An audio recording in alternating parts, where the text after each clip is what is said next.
Hello বন্ধুরা, শুভ সকাল। কেমন আছো তোমরা সবাই? আশা করি যে যেখানে আছো সবাই খুব ভালো আছো, আমিও ভালো আছি।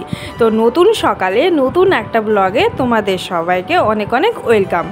তো আমাদের এখানে প্রায় 3-4 দিন একটানা বৃষ্টি হচ্ছে, সেই জন্য আজকে সকালে এই মসুর ডালে পাতলা খিচুড়ি আর পাঁপড় ভাজা দিয়ে আজকের দিনটা শুরু করছি। আর আমার কিন্তু মানে পাতলা খিচুড়িটাই বেশি পছন্দ হয়, অনেকে গাঢ় পছন্দ করে। তো নিজের পছন্দের খিচুড়িটা কিন্তু বানিয়ে ফেলেছি, আর সোনুদের খাবারটাও বসিয়ে দিলাম, ওরা তো এখনও ঘুমোচ্ছে। তো চলো বন্ধুরা ব্রেকফাস্ট করে নিই, তারপরে আবার দেখা হচ্ছে তোমাদের সাথে। সো বন্ধুরা, ব্রেকফাস্টের পর চলে এলাম আবার রান্নাঘরে। তো আজকে কিন্তু সানডে, বলতে ভুলেই গেছিলাম। তো দেখো বড়বাবু মাটন নিয়ে চলে এসেছে। তো মাটনটা এখন আমি মানে ধোবো না, এখন ঢেলে রাখলাম, যেহেতু প্লাস্টিকে থাকলে খারাপ হয়ে যায় সেই জন্য।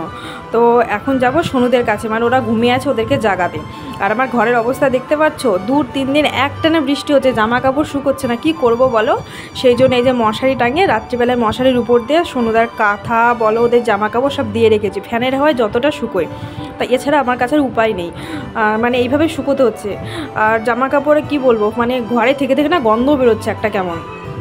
আর চলো বেলকনির দিকে যাওয়া যাক। তো বাইরের ওয়েদারটা দেখো, একটু আগে বৃষ্টি পড়ছিল, মানে এই 5-10 মিনিট আগে, মানে একটু করে বৃষ্টি হচ্ছে, আবার 10 মিনিট 5 মিনিট পর মানে ফাঁকা দিয়ে আবার বৃষ্টি হচ্ছে এরকম।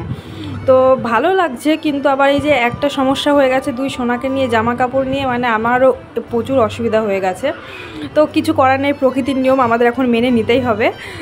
তো আর এদিকে দেখো সোনা অনেকক্ষণ আগে উঠেছে, তবু ওর চোখের থেকে ঘুম যেন ছাড়ছেই না। তো ওকে এবার আমি খাবারটা খাইয়ে নেব।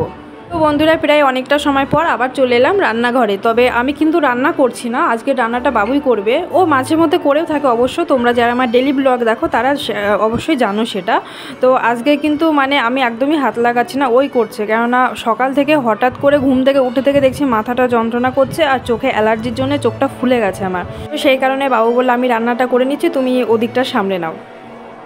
বন্ধুরা এদিকে দেখো মাম্মা ওর মেয়েকে মুড়ি খাওয়াচ্ছে। তো দুষ্টুমির আর শেষ নেই, মানে ওদের দুজনকে স্নান করে দিয়েছি, তো স্নানের পরে মুড়ি খেতে দিয়েছি। মুড়িগুলোকে দেখো বিছানায় ফেলে রেখে ওর ওই যে মেয়ে আছে মানে টেডি, ওকে খাইয়ে দিচ্ছে। আর সোনা তো আমার কোলে থেকে নামছেই না কোনো মতে। দেখো বন্ধুরা সোনু আমার কাছে, তো সোনু কোলের থেকে নামতেই চাইছে না। আর আজকে তো শরীরটা একটু খারাপ করছে, মাথা ব্যথা করছে, আর হঠাৎ করে দেখি চোখে অ্যালার্জি, মানে অ্যালার্জিতে চোখ ফুলে গেছে। তো সেই জন্য চশমাটা লাগিয়েছি। তো চশমাটা লাগানোর সময় পাই না, কি আর করবো বলো। মাম্মা দাদা ভাইকে মুড়ি খাইয়ে দাও, আমাকে না দাদা ভাইকে দাও। দাও, আচ্ছা তোমার মেয়েকে খাইয়ে দাও। দাও দাদা ভাইকে আরেকটা দাও, দাদা ভাই মুড়ি শেষ হয়ে গেছে।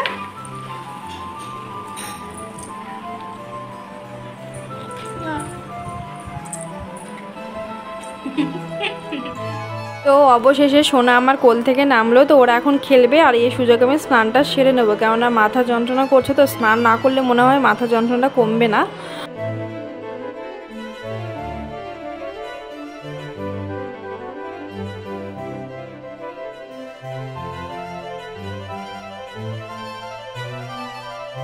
তো বন্ধুরা এদিকে দেখো মাটনটা কিন্তু কষানো হচ্ছে, আর মাটনের কালারটা দেখেছো খুব সুন্দর এসেছে। আর তোমরা তো জানোই আমার বরবাবু রান্নাবান্না ভালোই করে। তো দেখো ও নিজে নিজে কিন্তু রান্না করেছে, প্লাস আমার জন্য এই ভিডিওগুলো করে রেখেছিল। তো সত্যি কখনো কখনো মনে হয় যে না, কপাল করে একজন স্বামী পেয়েছি, খুব ভাগ্যবান মনে হয় নিজেকে।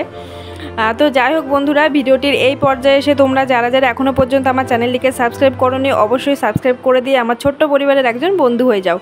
আর যারা যারা এই কাজটি অনেক আগেই করে দিয়েছো তাদেরকে অসংখ্য ধন্যবাদ, অনেক অনেক ভালোবাসা। আমার আরও একটা অনুরোধ রইল, যারা আমার এই ব্লগ ভিডিওগুলি ডেলি দেখো তারা প্লিজ মানে ফুল ওয়াচ করো, মানে পুরো ভিডিওটি দেখো, যাতে আমি আরও এগিয়ে যেতে পারি।